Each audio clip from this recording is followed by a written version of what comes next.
Dacia Automobile Troubleshooting. If you're looking for help fixing your Dacia automobile, look no further. Our comprehensive Dacia Automobile Troubleshooting Guide will explain common issues, provide tips, and show you how to read your model's error codes. Vibrating or shaking. Numerous issues can cause shakes and vibrations, so make sure to inspect them all before coming to a conclusion. First up, check your wheels and tires. It could be that they're misaligned or out of balance, reducing your handling and fuel economy while increasing tire wear. A lug nut could be loose. 2. Worn mounts won't hold the engine or transmission tight against the frame, leading to vibrations. Failing suspension can also vibrate since it can't work as well to dampen the normal impacts your car experiences. Warped brake rotors will vibrate whenever you touch the pedal. Problems with engine timing can also cause serious shaking. If all that checks out, inspect the bolts that mount your seat to the floor. Dead or dying battery. Car start difficulties mostly lead to problems with the battery.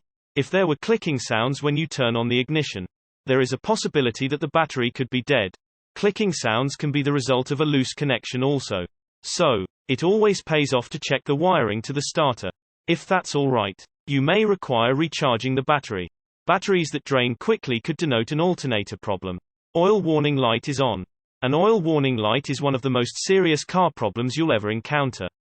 When the light or oil icon comes on, you should immediately pull over and shut off your engine. The low pressure warning light can mean you've got a bad oil pressure sensor, bum oil pump, or a significant engine wear problem.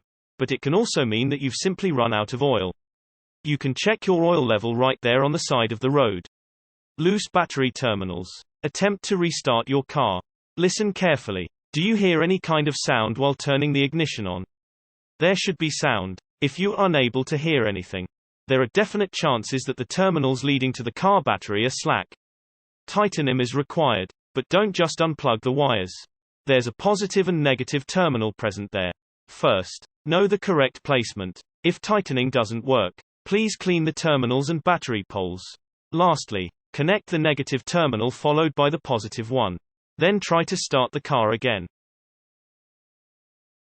Fuel pump issue. If the engine cranks incessantly but never really starts up, do check your fuel. If you are confident and know for a fact that you have ample petrol and your battery is in perfect condition, then it could be a fuel pump issue. Attempt to jump-start the car. If the difficulty were just the frail battery, this should resolve it. Otherwise, it's actually the fuel pump and you are going to need a professional to check it out. Choke problems. If the car engine starts perfectly but ceases to function ultimately, the choke is mostly the perpetrator. This is essentially true with cars having carb engines. Restart the engine and step on the accelerator but lightly. Permit the car to rev and up to heat it up slightly. It should start well after a few minutes. But remember, this is not at all applicable to fuel cars.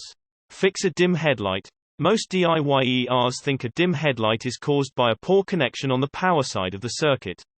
That's possible, but in most cases, the dim headlight is caused by corrosion on the ground connection.